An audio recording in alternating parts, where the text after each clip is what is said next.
Hello class, इससे पहले वाली वीडियो में जो रियल नंबर की सीरीज चली थी एमसीक्यू की, उस सीरीज में हमने पार्ट 2 तक कंप्लीट कर लिया था। आज हम पार्ट 3 की शुरुआत करेंगे और उसे खत्म करेंगे।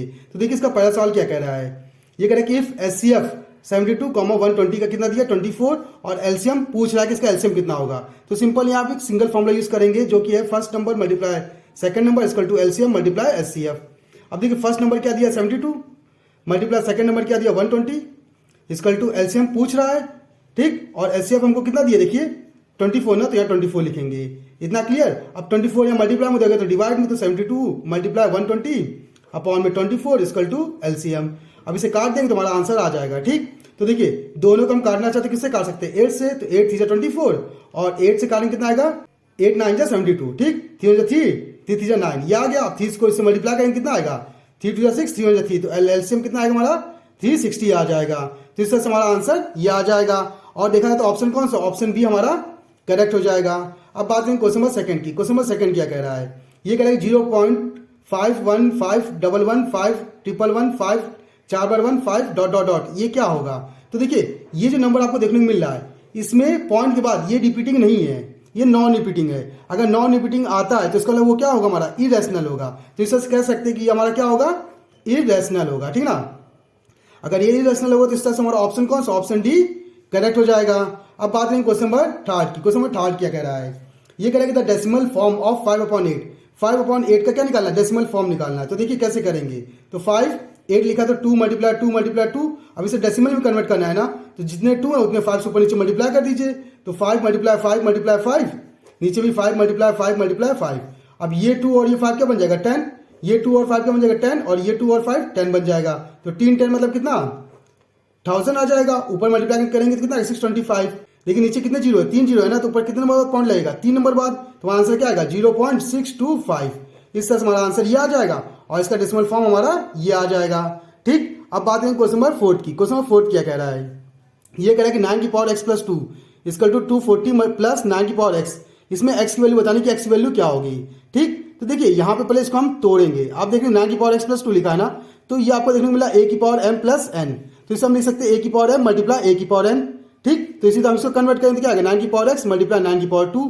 ये 9 की पावर x प्लस का उधर गया तो हमारा क्या आएगा माइनस का, तो माइनस 9 की पावर x इक्वल टू कितना 240।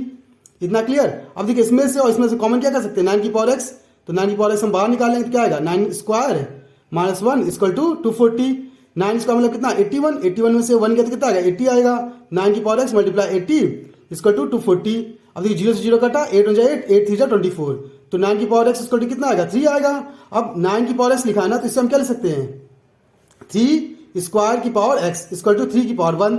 इतना क्लियर। अभी तो मल्टीप्लाई करें तो क्या आएगा 3 की पावर 2x इक्वल टू 3 की पावर 1। अब यहाँ हम कंपेयर करेंगे, तो कंपेयर करें तो 2 की पावर 2x जो होगा वो किसी को होगा 1 के, तो 2x इक्वल टू 1, तो x का मान क्या आएगा 1/2। तो इस तरह से हमारा आंसर क्या आएगा 1/2 आएगा, ठीक। अब बात करें क्वेश्चन नंबर 5 की। क्वेश्चन नंबर 5 क्या कह रहा है, ये कह रहा है कि if 2 positive integers, 2 positive integer दिया है m और n, ठीक है, कैन बी एक्सप्रेस, इस फॉर्म में एक्सप्रेस किया गया है। तो एचसीएफ पूछ रहा है ना, एचसीएफ मतलब क्या जो कॉमन होगा सिर्फ उसे ही लिखेंगे। तो देखिए इसमें से और इसमें से कॉमन नंबर ढूंढना है, तो पहले m को लिख लेते, क्या लिखा है x स्क्वायर मतलब कितना x 2 बार, ठीक, ये लिखा। फिर y कितनी बार 5 बार, तो 1 2 3 4 और 5, ये हमारा m हो गया। अब n की बात करें x कितनी बार 3 बार, तो 1 2 और 3, ये 3 लिखा 1 2 3, ये 3 है, ठीक ना। y 2 बार तो y मल्टीप्लाई y, ये लिखा। अब इसमें कॉमन करना है, मतलब एचसीएफ निकालना है। तो एचसीएफ कैसे निकलेगा, जो कॉमन है उसे लिखेंगे। तो एक कॉमन ये मिला, एक कॉमन ये x मिला, और कुछ तो मिलेगा नहीं, 2x मिलेगा, तो मतलब x स्क्वायर मल्टीप्लाई। अब y देखिए एक y यहाँ मिला, एक y यहाँ मिला, तो कितने y मिले 2, तो y स्क्वायर। तो हमारा आंसर क्या आएगा x स्क्वायर y स्क्वायर। तो इस तरह से हमारा आंसर ये आ जाएगा इसका एचसीएफ, ठीक। और ये हमारी प्रॉब्लम सॉल्व हो जाएगी। अब बात करें क्वेश्चन नंबर 6 की। क्वेश्चन नंबर 6 क्या कह रहा है, ये कह रहा है कि the LCF and LCM of 2 numbers, मतलब एलसीएम और एलसीएम जो दिया है 2 नंबर का, वो ये और ये दिया, मतलब एचसीएफ 9 दिया और एलसीएम 90 दिया है, और एक नंबर कितना दिया 18 दिया है। तो अदर नंबर पूछा कि भाई अदर नंबर क्या होगा, तो यहाँ पे भी हम ये वाला फॉर्मूला यूज करेंगे। कौन सा, ये जो हमारा फॉर्मूला था इसी फॉर्मूला को यूज करेंगे। क्या तुम्हारा first number multiply second number equal to LCM multiply HCF. अब फर्स्ट नंबर कितना दिया देखिए 18, सेकंड नंबर निकालना है, एलसीएम कितना दिया 9, और सॉरी एचसीएफ था ना 9, तो आगे पीछे कर सकते हैं मल्टीप्लाई में ही ना, ठीक ना। तो 9 लिखा और एलसीएम कितना दिया 90, तो 90 लिख दिया।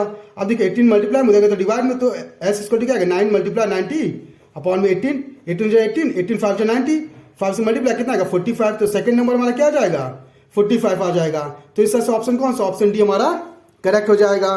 अब हम देखेंगे क्वेश्चन नंबर 7। क्वेश्चन नंबर 7 क्या कह रहा है, ये कह रहा है कि if two numbers do not have common factor other than 1, मतलब दो नंबर है, दोनों का कॉमन फैक्टर सिर्फ 1 ही है, 1 के अलावा और कोई भी नहीं है, तो उन्हें क्या बोलेंगे, composite number, prime number, twin number या को प्राइम नंबर। तो इन नंबर को समझ लेते हैं। कंपोजिट नंबर किसे कहते हैं, उन नंबर को कहते हैं जो खुद से भी कटे, 1 से भी कटे और दूसरों से भी कटे, तो इसे हम बोलते हैं कंपोजिट नंबर। तो ये कंपोजिट नंबर होगा ही नहीं क्योंकि इसका फैक्टर ही सिर्फ 1 ही है उन दो नंबर का। कह सकते हैं ए और बी जो है इनका फैक्टर क्या है 1 है सिर्फ, तो ये तो होगा नहीं क्योंकि इसका मतलब क्या होता है कि एक से ज्यादा फैक्टर होंगे या 2 से ज्यादा फैक्टर होंगे, 3 4 5 कोई फैक्टर नहीं कर सकते हैं। ठीक। प्राइम नंबर क्या कहते हैं, प्राइम नंबर कहता है कि वो नंबर जो सिर्फ खुद से कटे या 1 से कटे, ठीक है, सिंगल नंबर के लिए होता है, इसलिए हम प्राइम नंबर को नहीं ले सकते। ट्विन प्राइम नंबर क्या होते हैं, अब ट्विन प्राइम नंबर वे नंबर होते हैं जिनके बीच में, जिन दो प्राइम नंबर के बीच में डिफरेंस कितने का हो, 2 का हो, जैसे 3 और 5 दोनों प्राइम नंबर है ना, दोनों के बीच का डिफरेंस कितना है 2 है, तो इसे हम ट्विन प्राइम बोलेंगे। नेक्स्ट ले 5 और 7, देखिए दोनों क्या है प्राइम नंबर है ना, लेकिन दोनों के बीच का डिफरेंस कितना है 2, तो ये भी हमारा क्या होगा ट्विन प्राइम। तो इसे हम ले सकते हैं कि हाँ, क्योंकि इनका डिफरेंस अगर देखा इनमें कॉमन जो फैक्टर आएगा वो 1 आएगा। ठीक। लेकिन हम को प्राइम को भी देख लेते हैं। को प्राइम क्या होते हैं, को प्राइम उन नंबर्स को बोलते हैं जिनका कॉमन फैक्टर क्या आता है 1 आता है। ठीक। तो उसे हम को प्राइम बोलते हैं। इसमें देखिए जरूरी नहीं कि इसमें अगर देखा जाए तो दोनों ही प्राइम होने चाहिए ना, लेकिन इसके लिए अगर देखा तो दोनों प्राइम ना हो, जैसे एक 16 या एक 17, देखिए ये हमारा क्या है प्राइम नहीं है ना, तभी ये क्या निकाल रहा है को प्राइम निकाल रहा है, तो इसका मतलब ये नंबर हो सकते हैं। ठीक। इसमें कंडीशन है, इसमें कंडीशन नहीं है, तो आप कह सकते हैं इसका कॉमन फैक्टर क्या आएगा 1 आएगा। तो इस तरह से इसका आंसर जो होगा, जो बोला है, इसका आंसर क्या होगा हमारा को प्राइम नंबर होगा। तो डी ऑप्शन हमारा यहाँ करेक्ट हो जाएगा। ठीक। अब बात करें क्वेश्चन नंबर 8 की। क्वेश्चन नंबर 8 क्या कह रहा है, ये कह रहा है कि पाई इज, पाई क्या है, इरेशनल नंबर है, रैशनल नंबर है, इंटीजर है या नेचुरल नंबर है। तो पाई याद रखिएगा, पाई को हम खोलेंगे तो पाई खुलता जाएगा खुलता जाएगा खुलता जाएगा।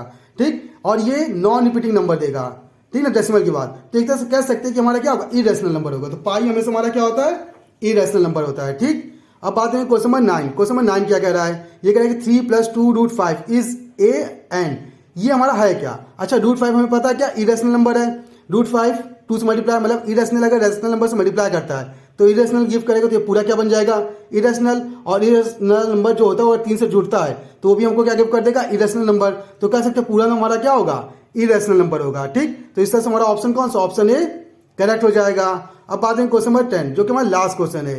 ये क्या कह रहा है, ये कह रहा है कि the sum of 2 irrational number, अगर 2 इरेशनल नंबर को जोड़ेंगे तो हमेशा क्या बनेंगे, मतलब √2 + √2 अगर हमने लिखा है, दोनों इरेशनल नंबर है ना, या एक और ले लेते √2 + √5, ये भी हमारा क्या इरेशनल नंबर है ना।